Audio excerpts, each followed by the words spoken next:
GOP just cashed the check on your health care, and Pelosi's throne is wide open. Here we go again, folks. The Republican Party, those same geniuses who spent years screaming repeal and replace, while never actually having a replacement, are about to let the enhanced Obamacare subsidies die on December 31st like they're taking a flamethrower to poor people's premiums. Yeah, remember when Trump and every red tie wearer promised the ACA would collapse on its own, and they'd ride in with something beautiful? Well, congratulations, clowns, you finally broke it, except it's not the law collapsing. It's the one thing keeping millions from getting crushed with 300, 400, 500% premium hikes overnight. And guess who's going to feel that bill first? The same working-class heroes in red states who keep voting for these circus acts because owning the libs apparently pays the hospital bills now. These subsidies aren't some fancy liberal giveaway. They're the reason a 55-year-old mechanic in rural Georgia isn't paying $1,500 a month for insulin and blood pressure meds. But sure, let them expire because tax cuts for billionaires are way more important than your grandma not dying because she had to choose between groceries and chemotherapy. The cruelty isn't even the point anymore, it's the stupidity. They control the House, the Senate, the White House, and they still can't figure out how to keep the one part of Obamacare their own voters actually like. That's not governing, that's performance art for people who think rage tweeting is policy. Meanwhile, over in the Democratic snake pit, the fight to replace Nancy Pelosi as the elder statesman or stateswoman of the party is turning into a full-on cage match. Hakeem Jeffries is sitting there smiling like he already won, but don't sleep on the progressive wing sharpening knives because they're still pissed the party didn't go harder left after 2020. Everybody's pretending it's about new generation and fresh ideas. But we all know it's about who gets to control the money and the narrative when Trump 2.0 starts swinging the wrecking ball again. Spoiler, none of them have a clue how to fight what's coming, but hey, at least they'll look dignified losing, bottom line. One party is actively making healthcare unaffordable because they hate Obama more than they love their own voters, and the other party is too busy auditioning for leader while the House burns. Merry freaking Christmas, America. GOP's subsidy suicide bomb and Pelosi's empty throne circus, listen up, because if you thought the Republicans had finally learned their lesson after a decade of healthcare whiplash, think again.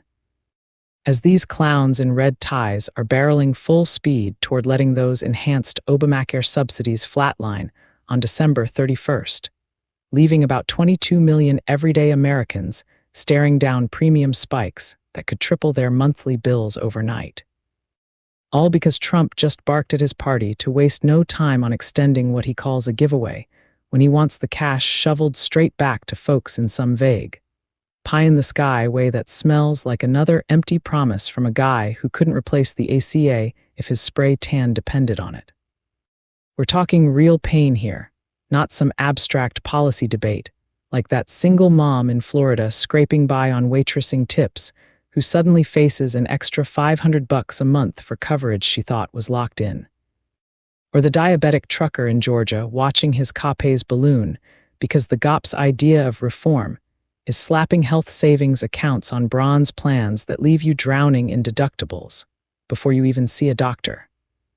Courtesy of hacks like Senator Bill Cassidy peddling this nonsense, as if funneling subsidy money into tax-free piggy banks will magically shop away skyrocketing costs in red states, where half the enrollees live and vote Republican like it's their job security.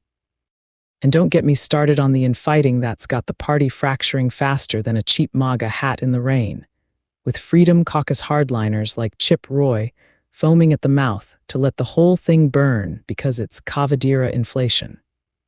In their twisted worldview, while moderate squishes like Don Bacon from Nebraska are sweating bullets over the political blowback in swing districts where voters might finally connect the dots between their empty wallets and the geniuses they elected to gut the one program keeping premiums from exploding like a bad fireworks show.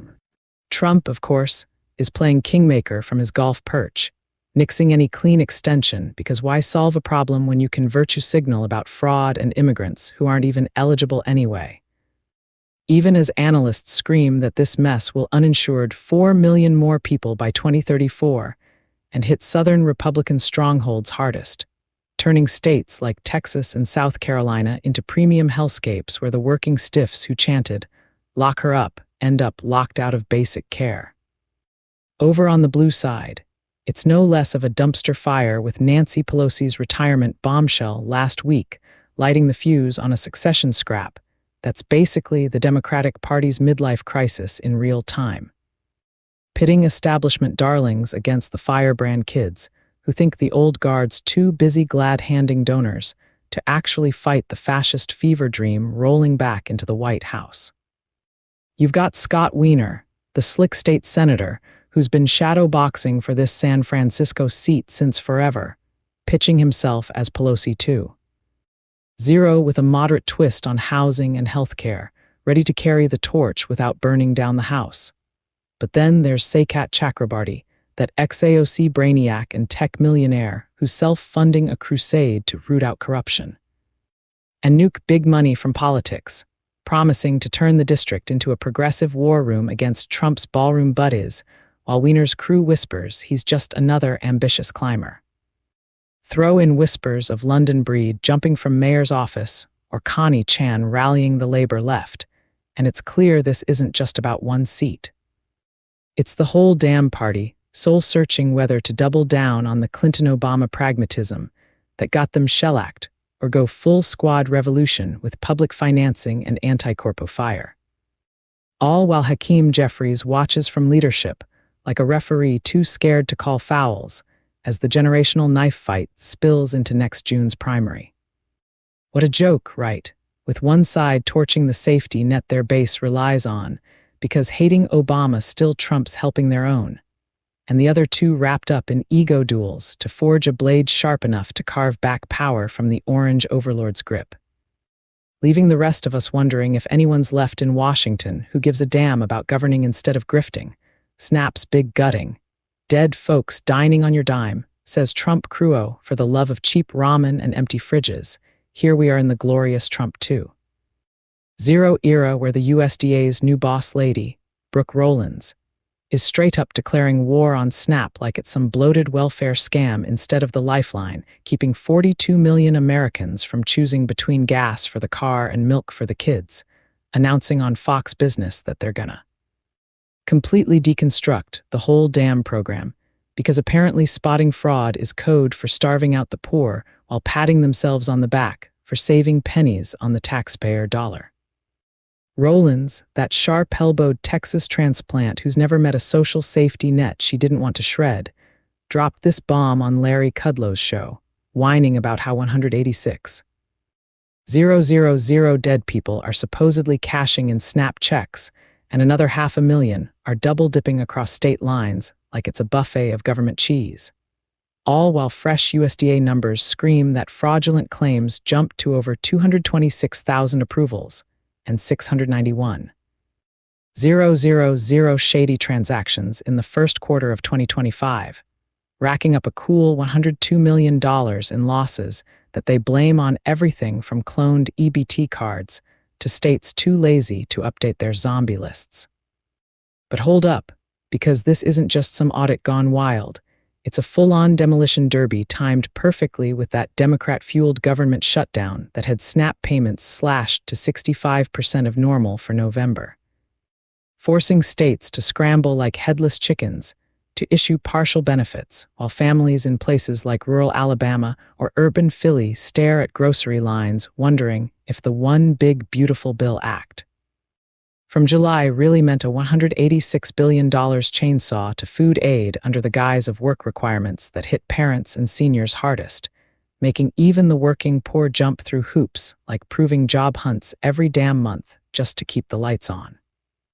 Rollins is pushing for every single recipient to reapply from scratch, ignoring that states already force recertifications every 6 months. Because why fix a leaky pipe when you can flood the house and start over? All while the Congressional Budget Office warns this crap could boot millions off the rolls permanently by forcing states to chip in costs they can't afford. Turning red state strongholds into hunger hotspots where the same folks who voted for tax cuts on yachts now get to explain to their neighbors why grandma's skipping meals.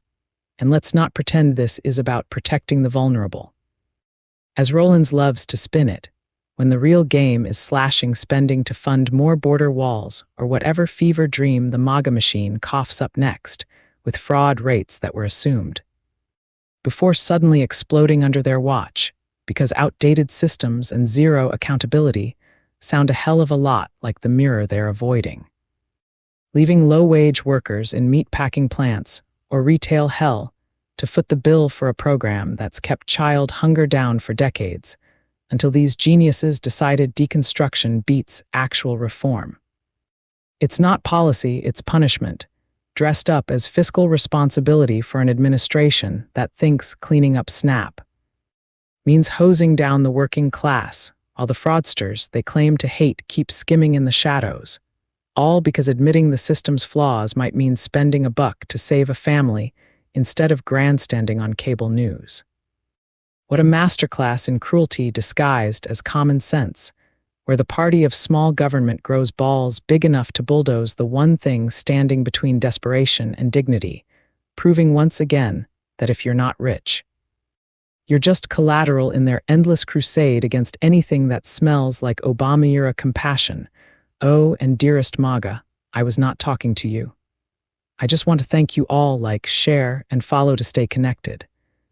I am Santiago del Carmen Maria, the Queen of Crowning Thoughts, because I say it like it is. Copyright 2025 independent writer, Crowning Thoughts truth speaker, AI video content creator, writer, blogger Santiago DC Maria. All rights reserved.